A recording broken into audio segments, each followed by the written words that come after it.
Finally, did you show copies of your memos to anyone outside of the Department of Justice? Yes. And to whom did you show copies? I asked, President tweeted on Friday after I got fired that I better hope there's not tapes. I woke up in the middle of the night on Monday night, because it didn't dawn on me originally, that there might be corroboration for our conversation. There might be a tape. And my judgment was I needed to get that out into the public square. And so I asked a friend of mine to share the content of the memo with a reporter. Didn't do it myself for a variety of reasons, but I asked him to because I thought that might prompt the appointment of a special counsel. And so I asked a close friend of mine to do it. And was that Mr. Wittes? No, no. Who was that? A good friend of mine who's a professor at Columbia Law School. Now, here's the Thank question. you. You're big, you're strong. I know the Oval Office, and I know what happens to people when they walk in. There is a certain amount of intimidation. But why didn't you stop and say, Mr. President, this is wrong. I cannot discuss this with you? It's a great question. Maybe if I were stronger, I would have. I was so stunned by the conversation that I just took it in. And the only thing I could think to say, because I was playing in my mind, because I was going to remember every word he said, I was playing in my mind, what should my response be? And that's why I very carefully chose the words. And look, I've seen the tweet about tapes. Lordy, I hope there are tapes. I remember saying, I agree he's a good guy, as a way of saying I'm not agreeing with what you just asked me to do. Again, maybe other people would be stronger in that circumstance, but that's how I conducted myself. I hope I'll never have another opportunity. Maybe if I did it again, I would do it better. Do you sense that the president was trying to obstruct justice or just seek for a way for Mike Flynn to save face, given he had already been fired? Well, General Flynn at that point in time was in legal jeopardy. There was an open FBI criminal investigation of his statements in connection with the Russian contacts and the contacts themselves. And so that was my assessment at the time. I don't think it's for me to say whether the conversation I had with the president was an effort to obstruct. I took it as a very disturbing thing, very concerning, but that's a conclusion I'm sure the special counsel will work towards to try and understand what the intention was there and whether that led you to determine that you needed to start putting down a written record. A combination of things. I think the circumstances, the subject matter, and the person I was interacting with. Circumstances first, I was alone with the President of the United States, or the President-elect, soon to be President. The subject matter, I was talking about matters that touch on the FBI's core responsibility and that relate to the President-elect personally. And then the nature of the person. I was honestly concerned that he might lie about the nature of our meeting, and so I thought it really important to document. That combination of things I'd never experienced before, but it led me to believe I got to write it down, and I got to write it down in a very detailed way. I think that's a very important statement you just made.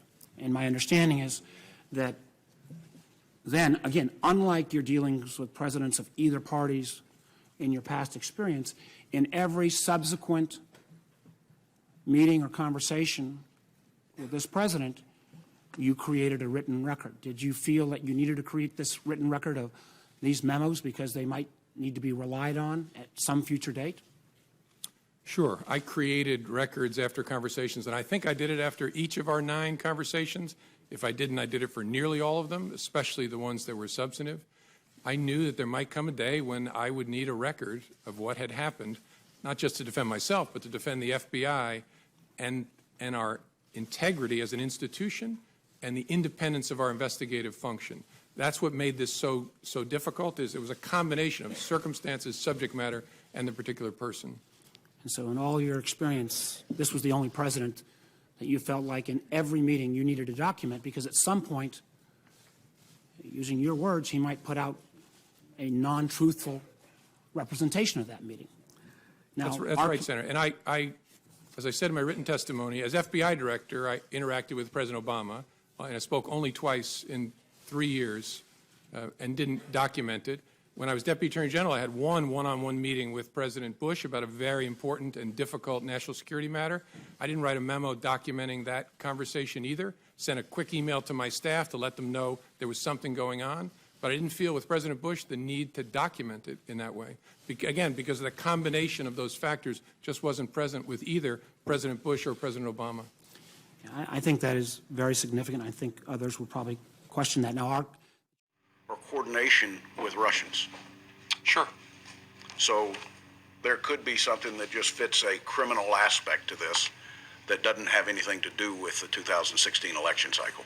Correct. In any complex investigation, when you start turning over rocks, sometimes you find things that are unrelated to the primary investigation that are criminal in nature. Director Comey, you have been criticized publicly for the decision to present your findings on the email investigation directly to the American people. Have you learned anything since that time that would have changed what you said or how you chose to inform the American people? Honestly, no. I mean, it caused a whole lot of personal pain for me, but as I look back, given what I knew at the time and even what I've learned since, I think it was the best way to try and protect the justice institution, including the FBI. In the public domain is this question of the Steele dossier, a document that has been around now for over a year.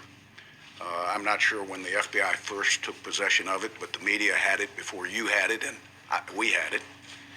At the time of your departure from the FBI, was the FBI able to confirm any criminal allegations contained in the Steele document?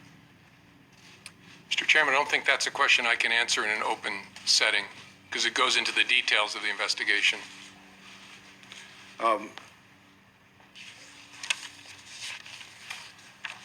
Director, the term we hear most often is collusion. When people are describing possible links between Americans and Russian government entities related to the interference in our election, would you say that it's normal for foreign governments to reach out to members of an incoming administration? Yes. At what point does the normal contact cross the line into an attempt to recruit agents or influence or spies? Difficult to say in the abstract. It depends upon the context, whether there's an effort to keep it covert, or what the nature of the requests made of the American by the foreign government are. It's a judgment call based on a whole lot of facts. At what point would that recruitment become a counterintelligence threat to our country? Again, difficult to answer in the abstract, but when a foreign power is using especially coercion or some sort of pressure to try and co-opt an American, especially a government official, to act on its behalf, that's a serious concern to the FBI and at the heart of the FBI's counterintelligence mission.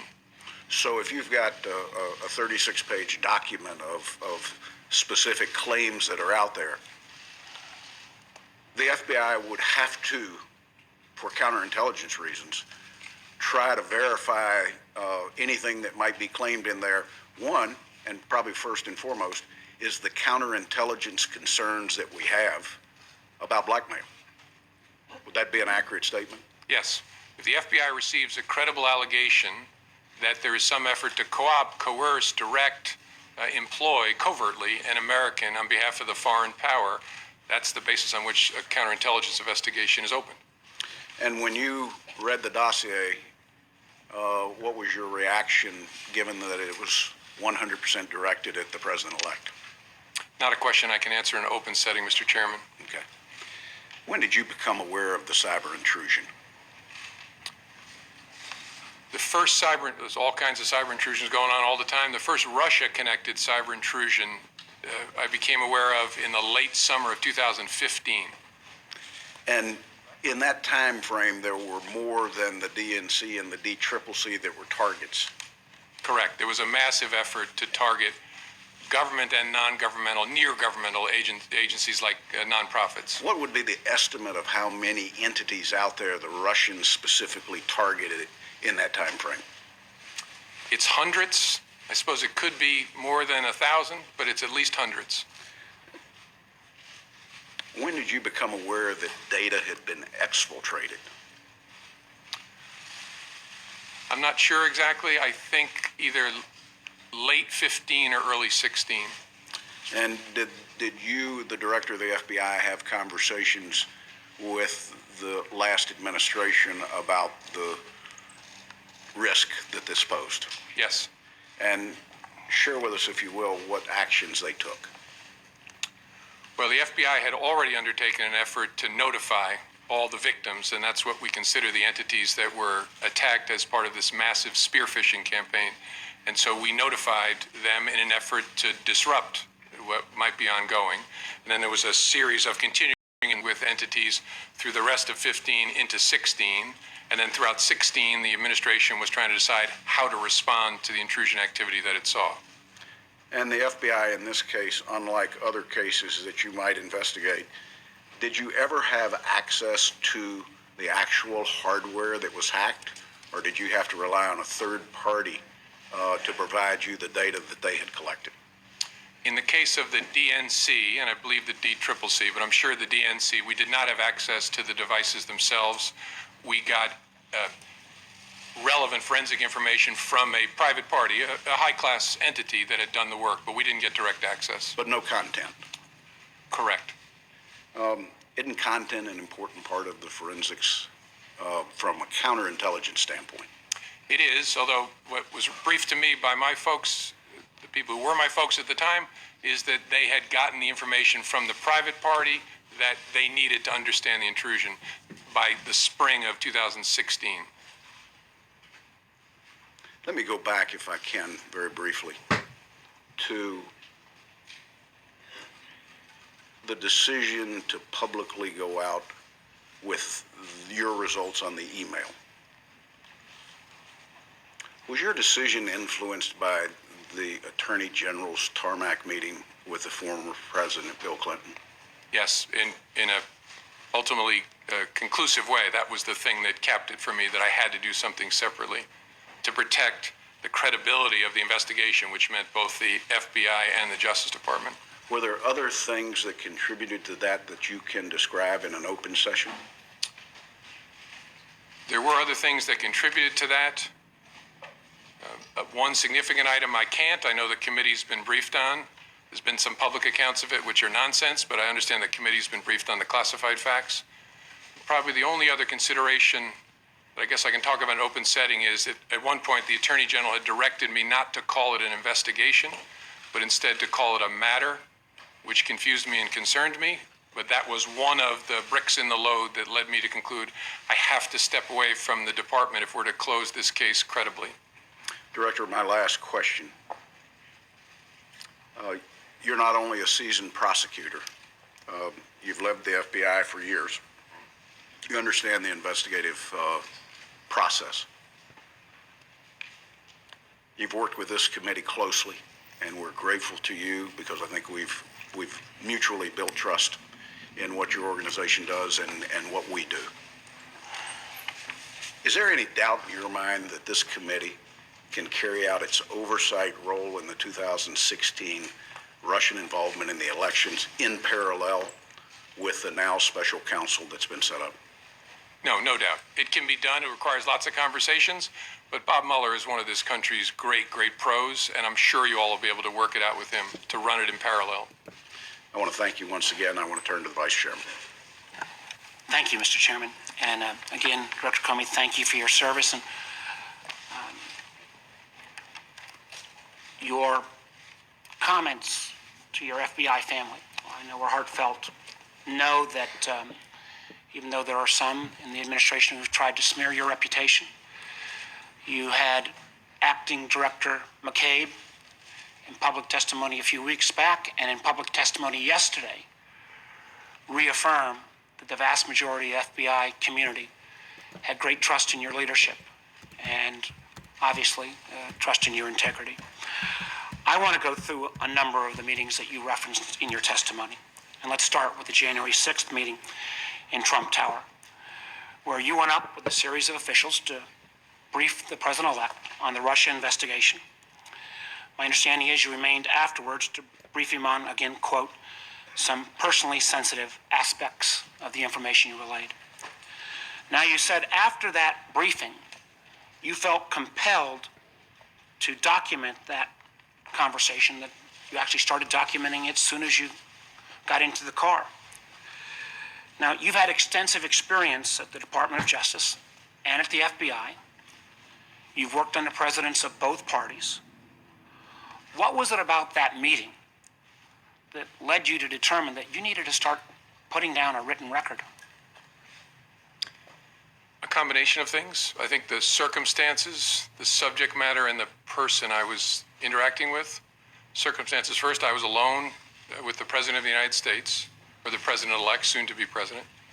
The subject matter, I was talking about matters that touch on the FBI's core responsibility and that relate to the President-elect personally. And then the nature of the person.